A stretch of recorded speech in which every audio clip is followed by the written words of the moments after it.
and learn. It's NAMC's 50-second lunch and learn. Big hand. Okay, thank you, Roger. Stand corrected. NAMC 50 seconds. It's probably the longest streak of lunch and learns in the greater Houston area, certainly in construction and maybe in other places, sure. Roger. Okay, so here you are at NAMC, the top, the best, because of you, Small Contractors Association. Okay, so you're in good company because it's all about you and it's because of you. So having said that, my name's Abel Garcia. I'm the executive director and proud to be here. Now, my pleasure to introduce our chairman of the board and also, of course, our chairman of our education committee. So Roger, big hand for Roger. All right. Thank you. All right, good deal. Thank you, Abel. Yes, no, absolutely. I appreciate, like I said, you mentioning Roger's 52nd and all that because I pour a lot of my heart into this. It's team effort. Like I said, I wouldn't be able to do this without Roxana, you, Abel. Today we have an outstanding presentation with Julie Hartman, Susan Repka, with now B2G Victory, which I'm curious about the name. I hope we hear about where the name came from, or at least that would be a question that I would ask if you'd address it, maybe however you want to handle that one. But that was something. But I talked to Julie. I've known you, Julie, for years, and Susan as well, from all kinds of endeavors. I mean, they've been around and out. I guess I won't say how many years, right? I mean, we're approaching the age, right, that we're like, oh yeah, no. A while, yeah. That's what I was trying to realize. Like, it used to be back in the day. Oh, I know this person for 10 years, and it was like, oh my God, 10 whole years. And now, we're getting into the decades territory, right? But it's all good. As Abel was saying, my name is Roger Pombro, and I'm currently chair the board here at National Association of Minority Contractors Houston chapter. For those connected online, welcome. Thank you for joining us. Thank you for connecting. Abel was pointing out to people, we have a fantastic facility here. Not we, MCA Communications. It's a great major corporate partner of NAMC. Mr. Ricky Cortez is their president.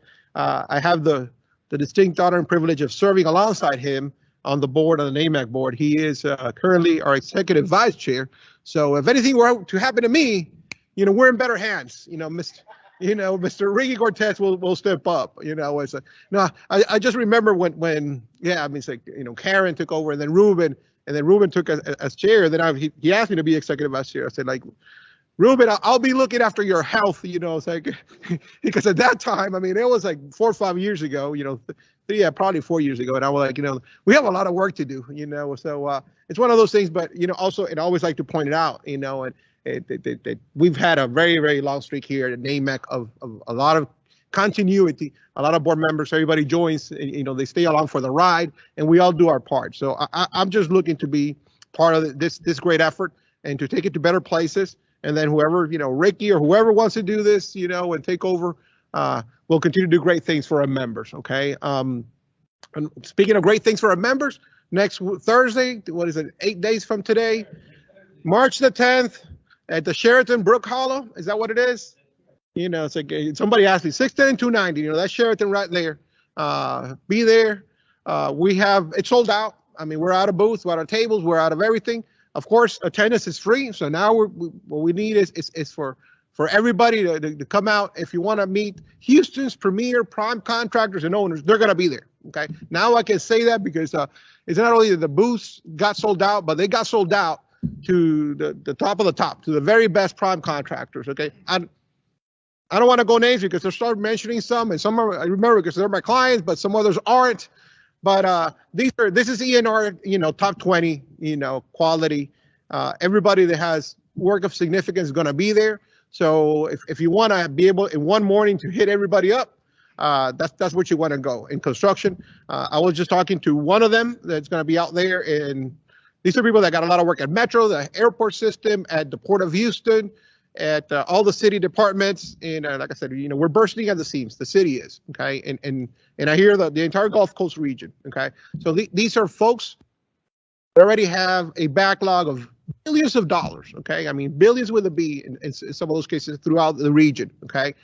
Work in hand, because I was talking to a guy in 2022, I'm getting pretty booked already, and I was getting nervous about 23, having the people, the personnel, and all that. So, and this guy, he was mentioning the same thing. I mean, they're trying to figure out, what is the best opportunities out there. So we're in times of picking and choosing, okay?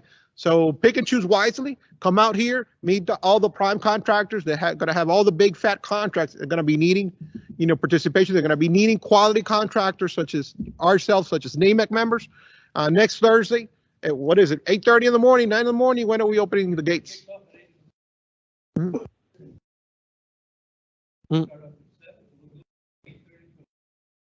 Okay, be there 8:30. Until 2 o'clock. 4 breakaway sessions and a great luncheon. Okay, we're gonna come and do business meet, and we're gonna feed you. Well, if you bought a ticket anyway. Like I said, those are sold out. So let me, not get carried away with that one. So the expo, there's gonna be greater things coming down the road. The golf tournament, then it's the spring unfolds. I'm not the golfer, so that's something that I get to enjoy more from the sidelines there. But I'm always have a great time. That's going to be coming up as well, so be on the lookout for that. May the 19th is the date. Okay, May the 19th, Pearland Golf Course. So after March the 11th, right? After March the 10th, we're going to start, talking about the golf tournament, and so that you can do some more business, with our great major corporate partners. So enough said. Any questions? Of course, Roxana. I hope she's still here. Our fearless executive assistant or executive. She's not an assistant anymore, Abel. I mean, she's Abel's executive sidekick. All right. We do have board members, Mr. Jesus Gonzalez. Where was it? He just walked through. Yes, Jesus, our board MVP. That's what I like to call him, because Jesus is always their president. I thank you very much. And then we have Mr. Greg Williams. Yes, thank you, Greg. Yeah, a round of applause. It's like we have such a big room. I mean, so the people that and Maribel Sunshine. Where is Maribel Rodriguez? There you go. She's waiting for the bag. She still enjoyed her sandwich. Thank you, Maribel. Our social media extraordinaire. Events committee chair. Thank you so much for all of you for also being here, along with Ricky and myself. Abel, did I forget anything else? Ready to rock and roll? Yeah, I was gonna say also the image. I love that Houston skyline. I mean, right? It's pretty neat. Yeah, it's like I was like, you thought I thought the same thing, but I didn't say it out loud. But I'm like him.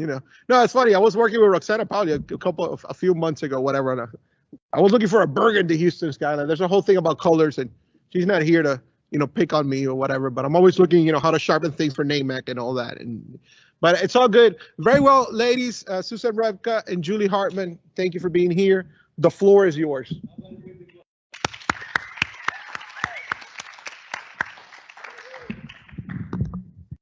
All right, I know this only works for the virtual world, but I'm going to hold it anyway. So thank you everyone for being here, both in person and online. So we're talking about our logo. Now, you may have seen us recently in webinars, and it was SMR and Jay Hartman. Beginning of this year, we decided if we were going to spend all of our time working together, we should officially work together. B2G, business to government. We're going to help you create your victory plan for doing business with the government. So we're very excited to be here. It's nice to be in an in-person event. And it is nice to see so many familiar faces. All right, so let me introduce you to Julie. Julie is the reason we have been so successful in contracting. She is a certified proposal manager with over 20 years experience with an 87% win rate. She has secured a lot of government contracts for her clients. She owned a marketing agency. When she sold that, she took a small break and then she's back at it. All right, next. And this is me. I have over 20 years of experience working with small businesses. I was the executive director for the Women Business Enterprise Alliance, as well as the Women Contractors Association. So I love helping small businesses grow their business. So this is a perfect fit for me. All right.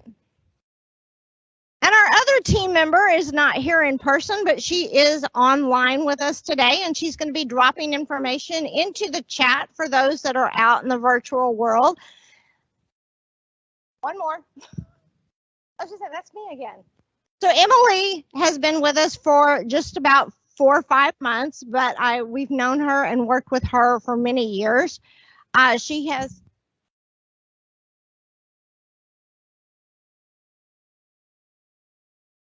where did we go? All right, so she has a lot of experience working with small businesses as well. She's worked for a small business incubator. She has done nonprofit fundraising, and again, she worked with me at WEA, so she is an expert in certification.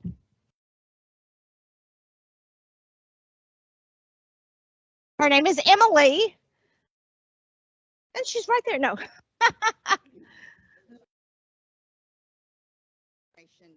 In the chat. All right. So we're going to continue on. He's going to catch up with us.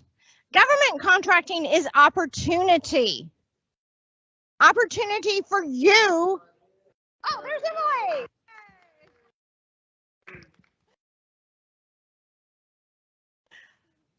All right. So next.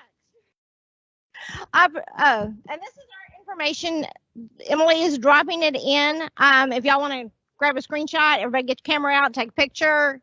So, like Greg, like you don't know how. I believe we talked this morning. No.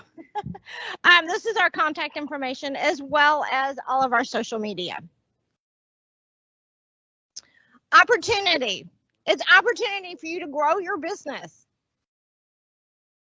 And it's all about you. So this is a great way. You know the great thing I love about government contracting? It's transparent. You can find out who buys your services from which government entity.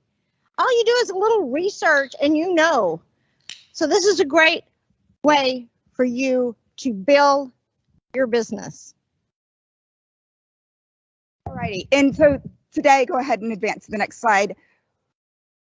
We're going to go over quite a bit. This is going to be how to win government contracts by fire hose. And so take bits and pieces, put it into your victory plan, things that you want to accomplish next week, the following quarter, or maybe it's something that you want us to help you with. So go ahead and put that as a follow-up item. Go ahead. So how have I been so successful in the last 20 years of getting $5.5 billion worth of government contracts? It's right here. 60% of everything that you're going to need for one contract, you're going to need for the other, whether that's for a prime contractor, right? If you're going to be a sub to send it to a prime, you are going to be the prime in order to submit. So the government code, and I'm not going to bore you with it, but this is the Texas government code, Title 10, blah, blah, blah. And then if you keep going and you scroll and scroll and scroll, here it is. This section 2269.55. When you zoom in, is the stuff that you're going to need on every single contract. And like I said, whether you're a prime or a sub, you're going to need price, right? If it's an RFP, if it's an RFQ, you're not going to need that. But anyway, you're going to need experience, reputation, safety. Obviously, if you're specifically in construction, you're going to need the people, you're going to need the team. So what we did is we took this and we divided that into 4 chunks for today because we're limited on time. Trust me, we would love, wink, wink, Abel and Roger, to do a full day session on this hands-on workshop, but we divided it and put it into 4. All right, so the first thing we're going to talk about is, so we took evaluation criteria. So this is from exact RFPs and RFQs, right? And so we're going to chunk these. And as you can see, firm experience can be up to 20%, right? And then your project team is another 10%. Your schedule is 6. So we wanted to take real examples from real RFPs and RFQs. And as we go through this information, tie the government code to your evaluation criteria, to what you need to submit. And we're going to show you examples. All righty. So Here they are. So go ahead and click. So the first one is the response. So that's being compliant or responsive. Then you've got experience and reputation, profile and team. These are the actual people that are going to do the work. Compliance versus responsive. That's what I'm going to talk about right now. Okay, firm profile. Sorry, I'm used to having my own clicker.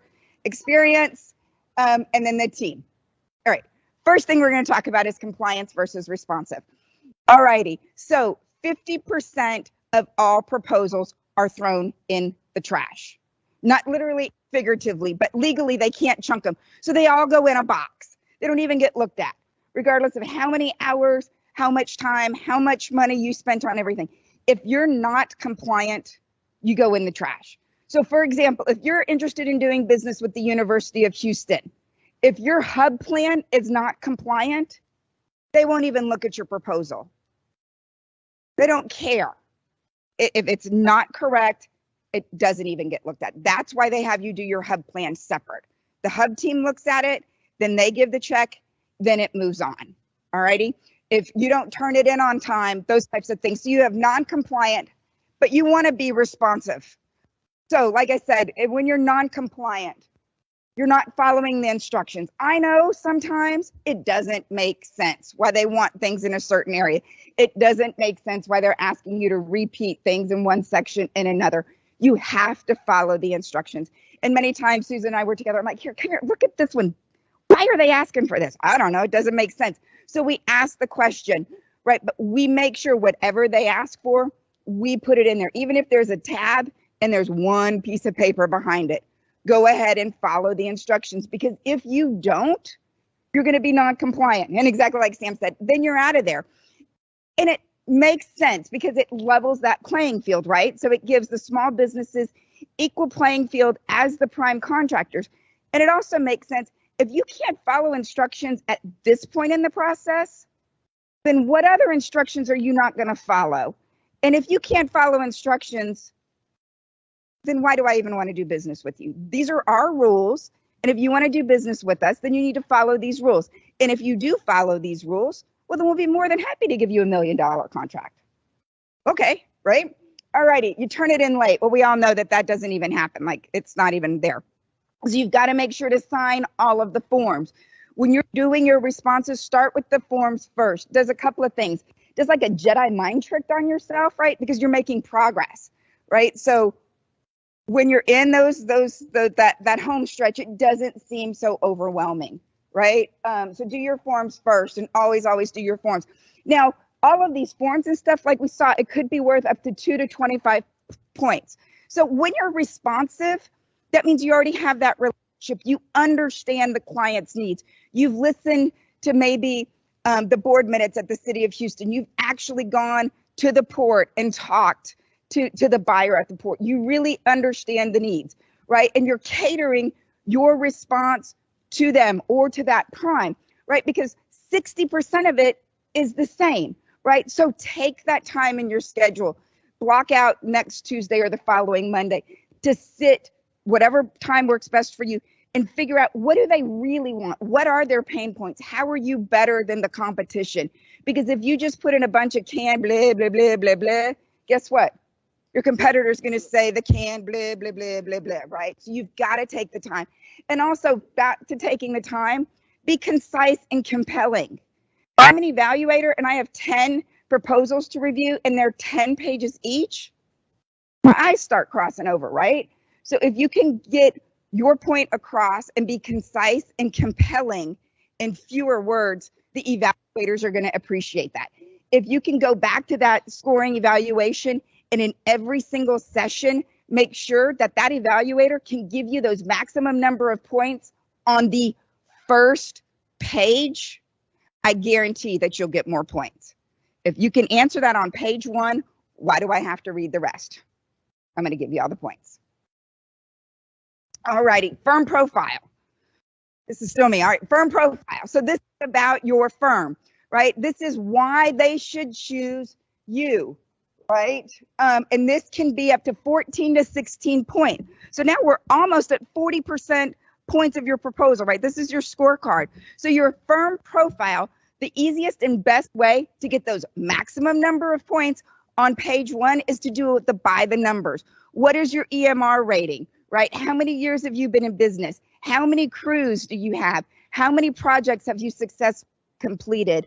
How many years have you been doing work with the city of Houston? Or what is the percentage of repeat clients that come back to you? These are types of numbers. How many years does your project manager have? And then here's some other things that you want to make sure to address that maybe you're not currently talking about in your firm profile. How do you handle communication? How do you handle problems? How do you do cost savings? Those types of things, if those aren't a part of how you're talking about how your firm does business and your core value propositions, you need to make sure to include it. Alrighty, so not everything to everyone, right? I don't have watches, I don't have a boombox, I don't have some Coach purses in my trunk, right? Focus on, I'm glad somebody got it. That was funny, right? But think about it. People are like, what do you do? Well, what do you need? No. What do you do? And if you have any questions on what do you do, then go to your chart of accounts, go to the revenue stream on your financials. How are you categorizing your revenue? Where is your business plan going? Where do you want to grow your business? What do you want to do more of? Where are your profit centers? Who are your profitable clients? That's what you want to do more of, okay? All of the other stuff that you're barely making any margins on, don't promote that stuff, right? Stick to your core business operations. All righty, so here's some examples. This was actually an example for a presentation where we had a prime and then we had all of the subs.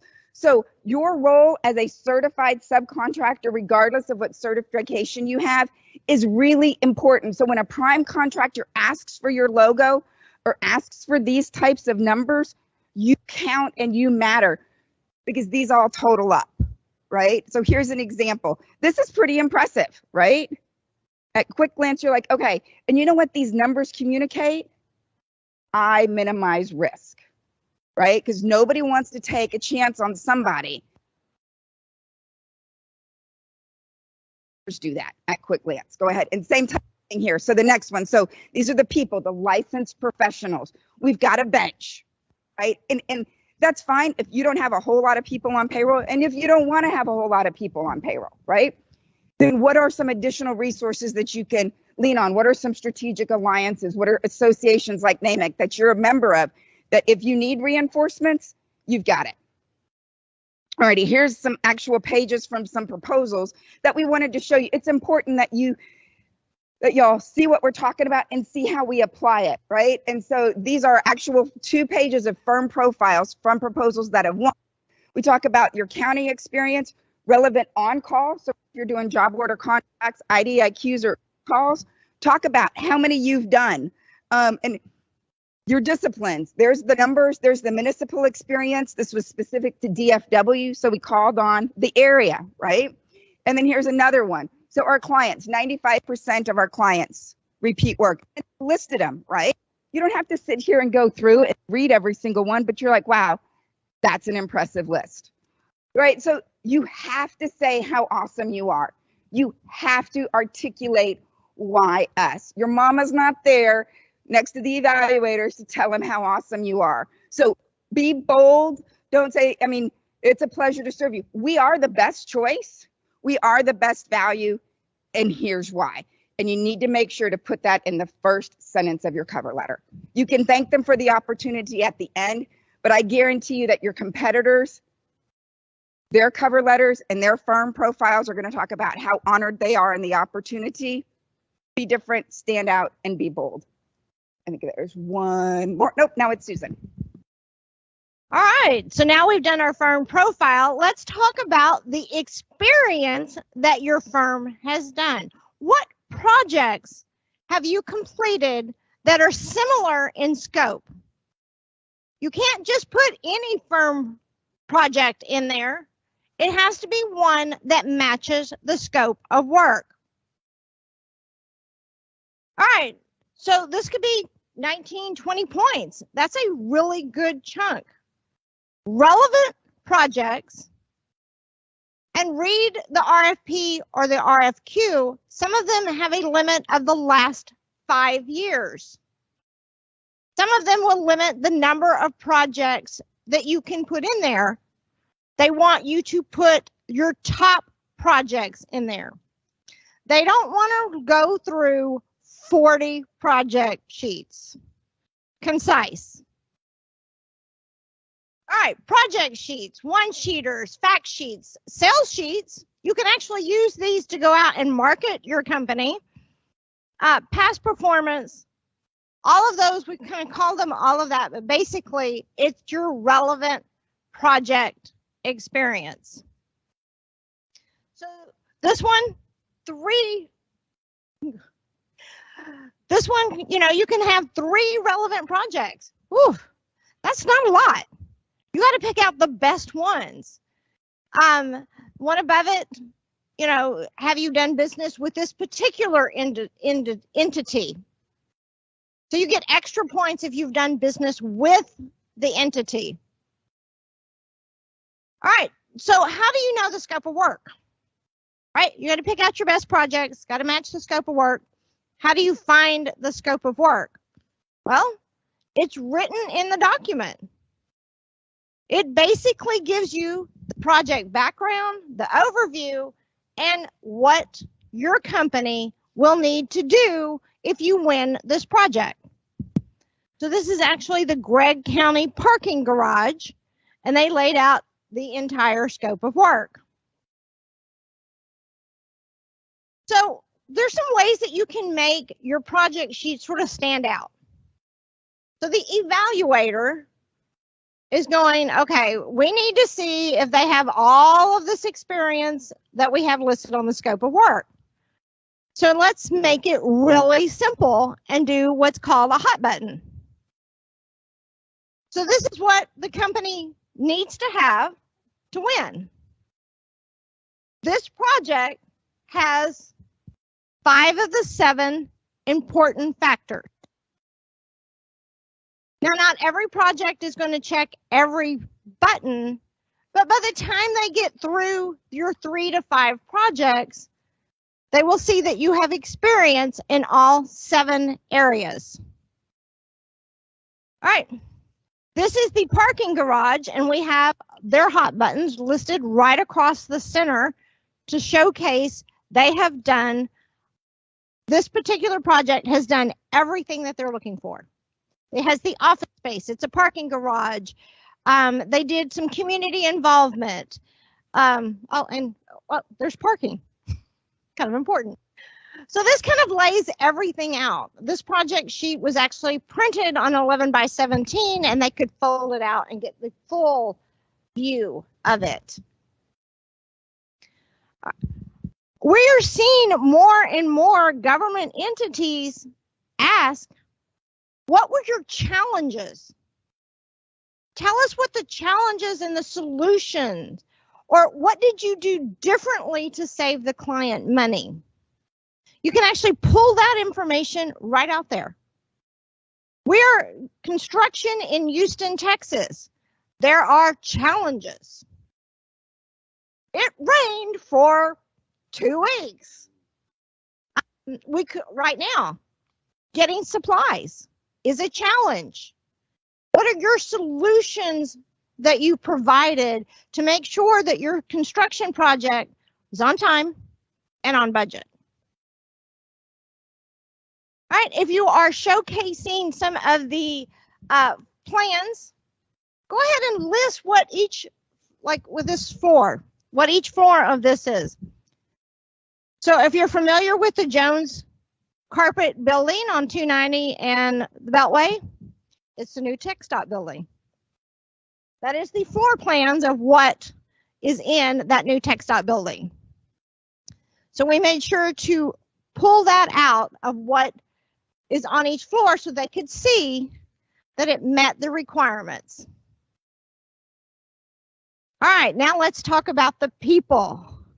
So we've talked about the company as a whole and our projects. These are the specific people that will be on this project. We're not doing your whole company org chart. We're not doing everybody in your company. These are the individuals that will be responsible for getting the work done. All right, 10 points, 5 points. You can win or lose an opportunity on 5 points. You could be second place. It only counts in horseshoes, right? All right, so let's do the org chart.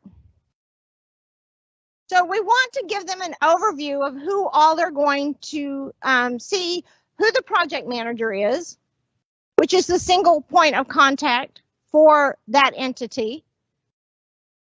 All of the individuals from the prime, as well as the individuals from any of the subcontractors.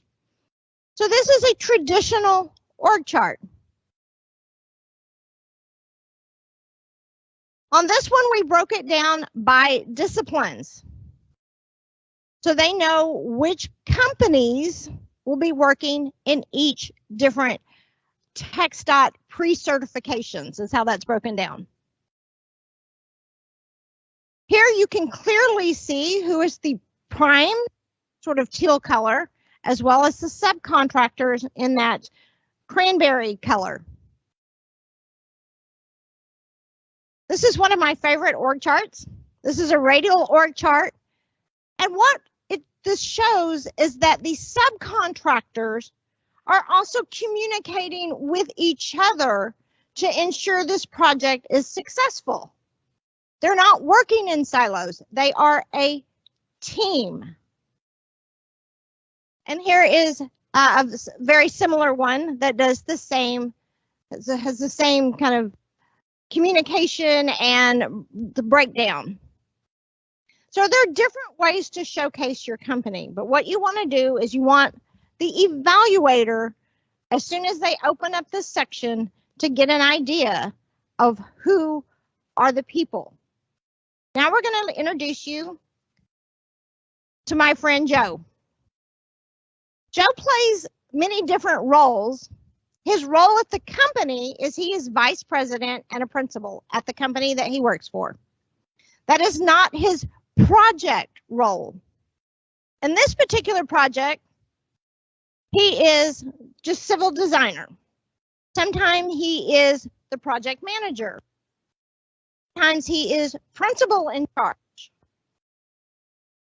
So his resume stays almost the same on every proposal. We have all of his education, we have his licenses, we have his industry involvement, how many years he's been involved in the industry, as well as how many years he's worked at the company that he works for. So that sidebar stays pretty much the same. We just update the years. We have his areas of expertise. This is everything that Joe is really good at. This is what he does in the company. That pretty much stays the same. Changes is the relevant project experience. Now, this particular resume was in a Longview project. So we listed work that he has done for Longview or in the city of Longview. And it's very important for the city of Longview that the people who do work for them are engaged in the community. So we have listed his community engagement. Now this is Joe. Well, still Joe, except this is his roadway design. So we listed his TxDOT certifications, well, because it's a road. And we also, because of the way that this was limited on the number of pages, Joe only got a half page. The RFQ specifically wanted information on the projects listed on the resume. So we did a short description of the project as well as the linear feet, the cost, and where you can get the project was for the city of Longview. And now we have sidewalk ADA. Different descriptions. Some of the projects are the same, but we changed the description to focus on the scope of work. And this last one is residential street, Joe. Joe also has a K through 12. He has a higher education resume. So Joe has many resumes in his proposal library that he can pull based on the project. Of 5 things that y'all have taken away already from the time that we've spent together. 5, at least 5. Okay, perfect. Perfect. So this is pretty topical about what primes need because of the event next week. How many of you currently are doing work with at least 2 of Houston's prime contractors? Greg, you can raise your hand. Yeah. All right. So the rest of y'all, after next week and these tips, you will be, right? And so that's the goal. All righty. So we work hand in hand with many small businesses, many contractors, many subs, as well as with the prime. So we truly are the conduit to help businesses be successful in government contracting, but also help primes be successful in government contracting. And in turn, the government agencies hit their goals, right? So all together, and that's the victory, and that's the swoosh and the continuum that's built into our logo. And so when primes ask you for your information, they want it when, Greg? And Roger, agreed. So back to that 60%, if you don't have some of these things that we talked about, your firm profile, your resume, project sheets, or some of these project sheets, or at least those brief descriptions of projects, you need to do that. And how do you get all that information out of your head, right? Well, you can either, like Greg does, he calls Susan and they talk through it and they record it and we transcribe it, or you can use the notes feature, on your phone and at least get it out of your head, or, late at night, open up Microsoft Word. But you've got to be able to get that out of your head and down into information. All righty. And so the main tool that primes look for, and especially that you're going to need next week, is a capability statement. And as a thank you for having us here today, we're offering a $50 coupon for a capability statement. If you need one by next week, or if you already have one and would like for us to do a once over and give you some feedback and some pointers for it, we'd be more than happy to do that. So your capability statement must be easy to read. Well, first off, no one reads, right? So it needs to be easy to read if by chance somebody does actually read it. And so it needs to be chunked. It can't just be a sea of words. And you've got to make sure to have contact information. We have seen hundreds of capability statements, and I would say the large majority of them don't have any contact information on them. It's a website. No, I want a phone number, I want an email address, and I want a person. If I'm the buyer, if I'm a prime, who is that person that I'm going to call? And who's going to actually answer that phone or answer that email? So here's some additional information that you've got to have on there. And your voicemail can't be full. A few people. So you need to have your codes and your certifications. Maximize those certifications. It's more than just wall art. So put it on your capability statement. We've got some examples to show you. So here's Greg's. Greg met us in 2019 at an HCC event. And this was, his capability statement was the first project that we did. So you can see we've got his certifications, we've got some clients, we've got all of the information, all of his codes, some very nice by the numbers. Here's another example. Unlimited, very quick. What does he do? He does engineering, he does consulting, and he does project management. That's it. Those are his three buckets, so to speak. And Dwight's photo. Dwight's the one that you're going to call. Here's his projects. Here's a picture of a recent project because we had some extra space for him. All righty. Here's another one. Here's Rosa. Right? Rosa, we did a seminar. I don't remember. She was on one of our webinars. So here's hers. So as you can see, the capability statement is branded. It's just not boring and white from Microsoft Word. This is an impression opportunity. This is going to first impressions, your first introductions, whether that physically handing your capability statement to someone or you're emailing it to them. You want to make sure that it matches your branding and that it's professional. And our last and final one, we've got a few more, sorry. Waterlight group, as well as the guest group. So we're just trying to show you kind of different formats and different ways that you can put all of this information in there and not have it look boring. We are seeing since COVID more and more pictures as our interviews with buyers and other government agencies, because we haven't been able to people like this in a while. Who is that person that I'm actually going to be talking to? And our final one is, Chef Yo. So that's capability statements. We talked about how to win a contract, not only directly, but as well as getting you ready for the event next week. So few items from your action plan and our time together. How many of you are going to work on your capability statement for next week? A couple of you. Okay, yeah, great. We also find that if you choose 5 or 10, right, focus on who are those primes that you want to network with next week. Who are those government agencies that you really want to do business with, and target them. There's an HCC event on March the 8th. That's next week too. Wow, we got a busy week next week. And maybe you don't know who those are quite yet, but think about that. Don't try to be everything to everyone. Again, right, focus on those 5. If you have a lot of time in your schedule, then maybe focus on 10, but be able to track it. Find out what opportunities they have and the types of work that you do.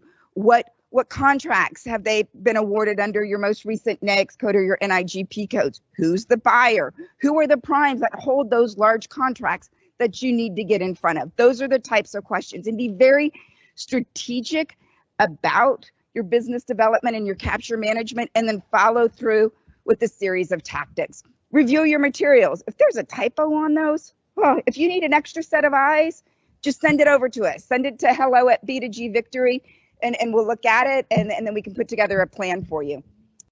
Revise or build your proposal library. We just went over 60%, right? If that's rock solid, you have just astronomically increased your chances of winning. So spend the time and get your proposal library together. Attend a pre-bid meeting, right? That goes back to your top 5 or 10. Look to see what types of opportunities are coming out. Look to see where you fit into those arenas. Whew, that's it. Oh, wait, no. Susan says, no, ma'am, that is not it. Oh, sorry. It is not it. That's okay. This is our contact information. Emily is dropping it online again, as well as feel free to take a screenshot. We hope that you connect with us on social media. We are always sharing tips. We have about 20 YouTube videos with information that you could use to help you during the process. You know what? Yeah. Oh, okay. There is information online. I don't guess we have the latest one. All right, so we have information online on our website. Just go to b2gvictory.com. At the top, it says past sessions. There we have dropped some handouts for you in that. We've also, provided you with some various information that you can use. So now we're going to open the floor up for questions.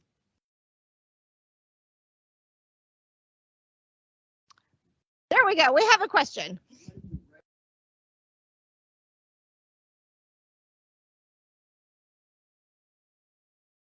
It really depends on what you're asking.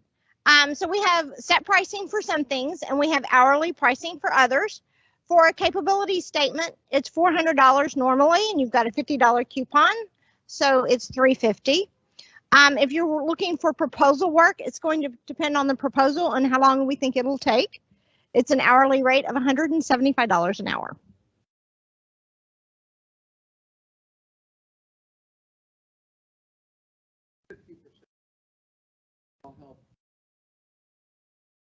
We can help them develop that, yes.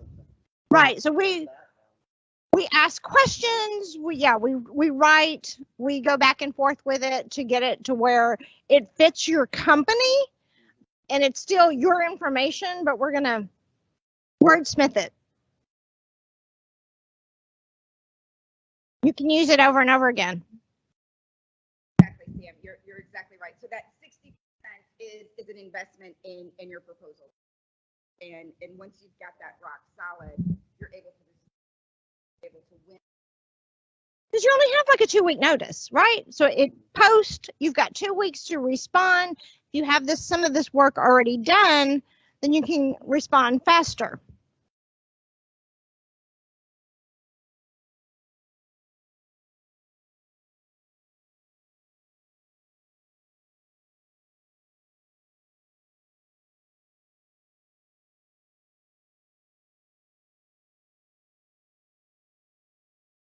Yes, we do have clients that have multiple capability statements.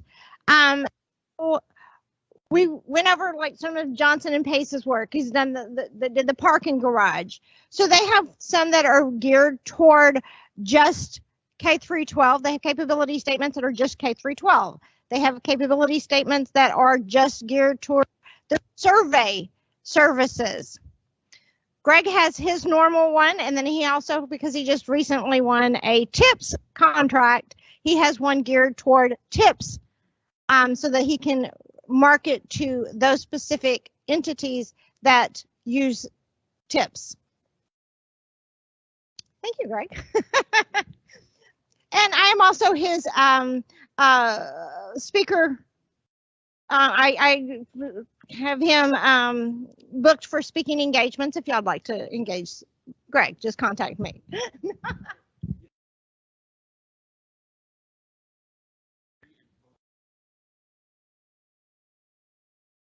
I'm going to let our... The question was, what are the biggest pitfalls pre and post?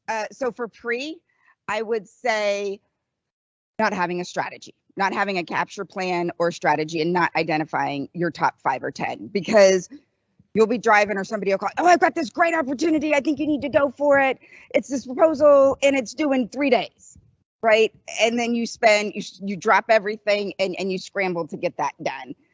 If it's not in what your targeted NAICS codes are, if it's not with one of the primes that you've identified, if it's not with one of your agencies, then you need to pause and kind of go, okay, what are the wins from that? I mean, yes, a win is a win, right? A check, absolutely. But what else could come of that? If it makes sense, then maybe you're up till 3 a.m. If it doesn't, then say, thank you so much.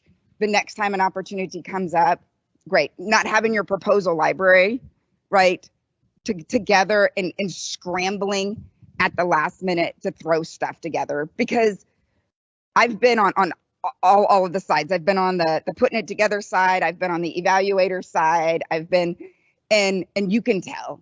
When you start flipping through stuff, who was at Kinko's the night before, or who hit the submit button at 1:58 when it was due at 2 o'clock. I mean, there really is a clear line of demarcation from the not to the 3 or 4 maybes, and you always want to be in that. So not being prepared and not making that investment that Sam was mentioning. If you're going to play in this arena, it's worth it. And it's a marathon, right? I mean, we met Greg at an HCC event in 2019, and he's on the phone every day with Susan, and we've done 6, 7 proposals for you, and we've won 5 or 6 of them.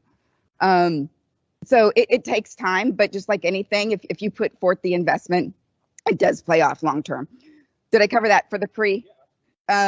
Post. So your question, what are the mistakes that people make in post? Okay, so back to what's your win, right? If this is the first time you've ever done this, you know what? A win is just getting it out the door, right? I mean, I did it, and then you celebrate, whew, and then you sleep for a day or 2, right?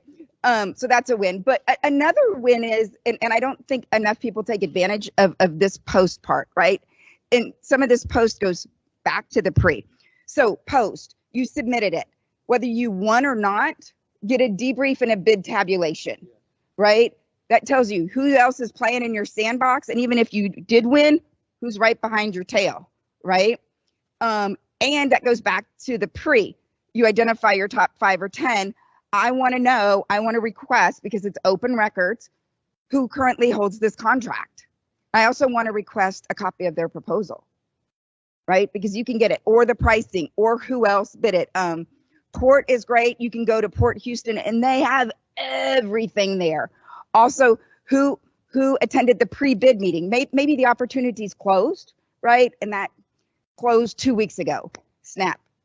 Sort of a little bit, but I can go get that pre-bid meeting. I can see who are the primes that are doing this type of work, who are the other subs that are doing this type of work, what certifications do they have that maybe I don't have or I need to get.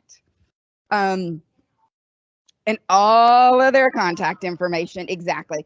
And then also in the post, pause and say, okay, what did I do good on this? What did I not? Right? We did work many, many years ago. It was an architectural firm here in Houston that wanted to do work with Dallas Independent School District. We met, we did a go, no go. That's another thing for the pre is look at it and say, and do a go, no go decision. Does this really make sense? Score yourself, right? Because you've got that. Remember, we showed you all of those numbers.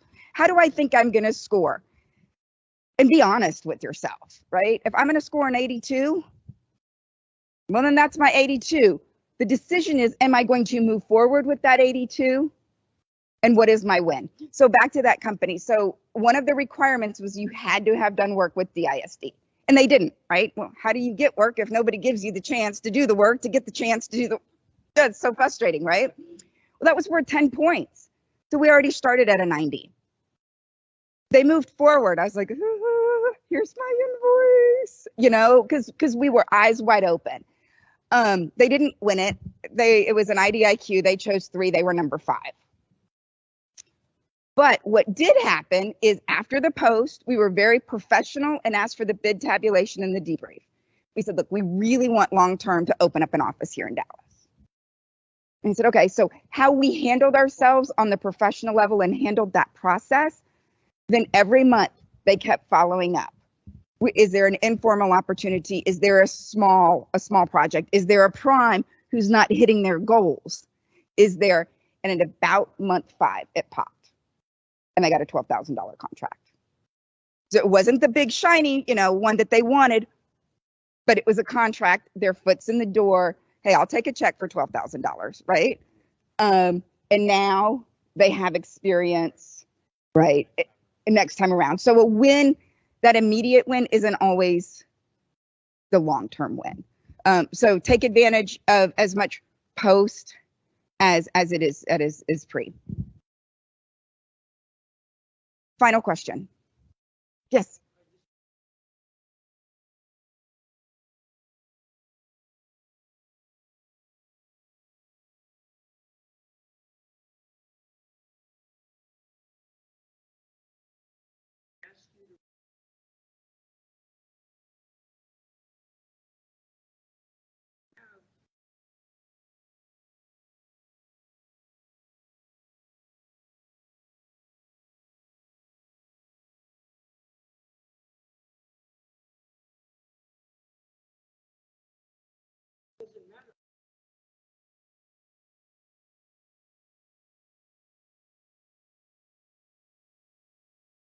So his comment for our online crew is make sure that if they're asking for the same thing in another section, that you copy and paste and put it there. We're seeing a lot of that, especially because a lot of agencies are going online, right, with their bonfire and their ion wave.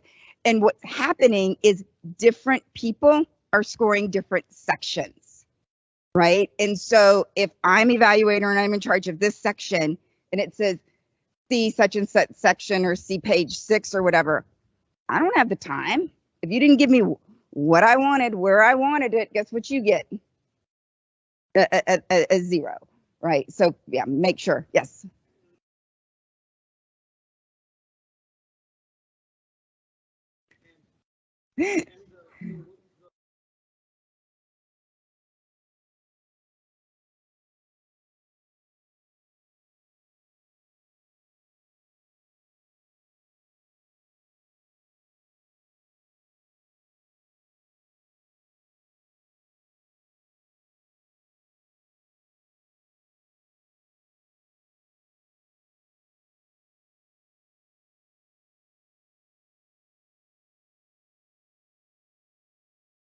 Yeah.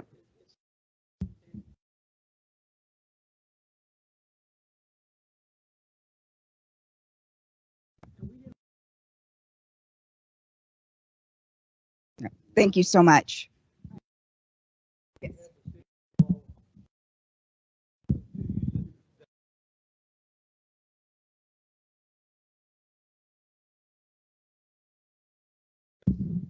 Come on, to the mic.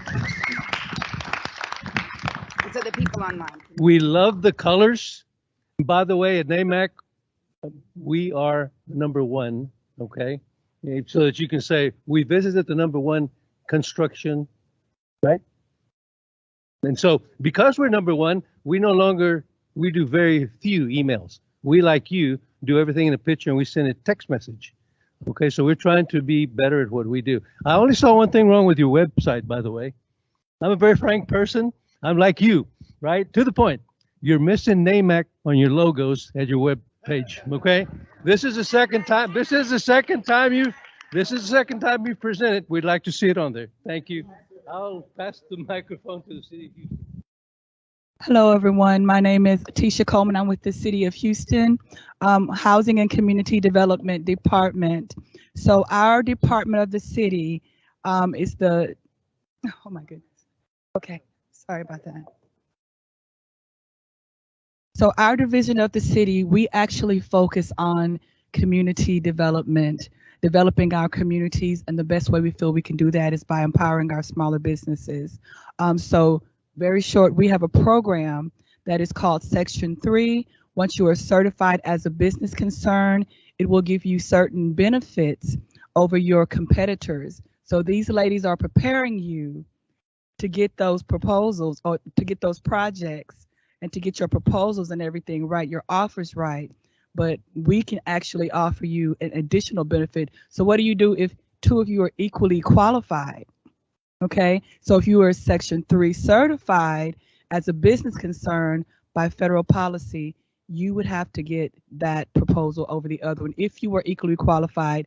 And once you sent your information in, I want to stress that, and you are qualified, then if we have to choose out of two, you will get that advantage. So that's it. I can give anyone my card afterwards or my information for more information. Thanks.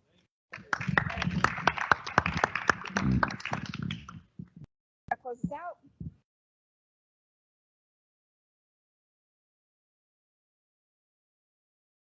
Absolutely. Thank you, Judy. Thank you, Susan. It's outstanding. I mean, it's an incredible presentation. The visuals, the graphics are great, to the point.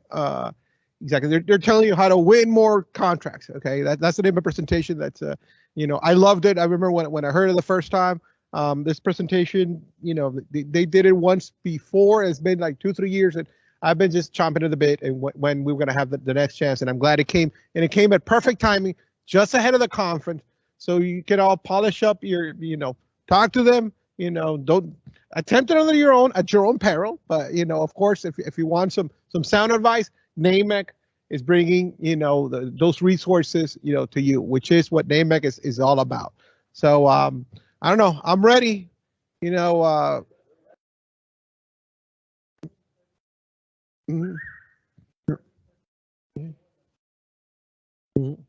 Okay, absolutely. Well, thank you all. I mean, we'll hang around here in the network some more. Thank you, Julie. Thank you, Susan. Sam, you gotta say something?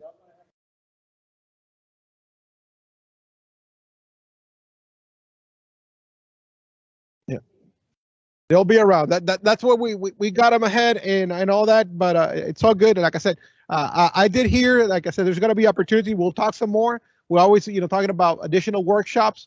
At a cost. If it's a one-day workshop and all that, we're definitely interested. We'll poll the membership, see, the level of interest. I'm sure already in this room, I can see there's a lot of interest, and there's everybody watching online, but more to come. I mean, we're just getting the year started, right, Abel? 37 in person, make it 38, 39, 40 in-person events. That's what NAMC is about. NAMC is about getting our members what they need to be successful. All right. Thank you very much. Have a fantastic day.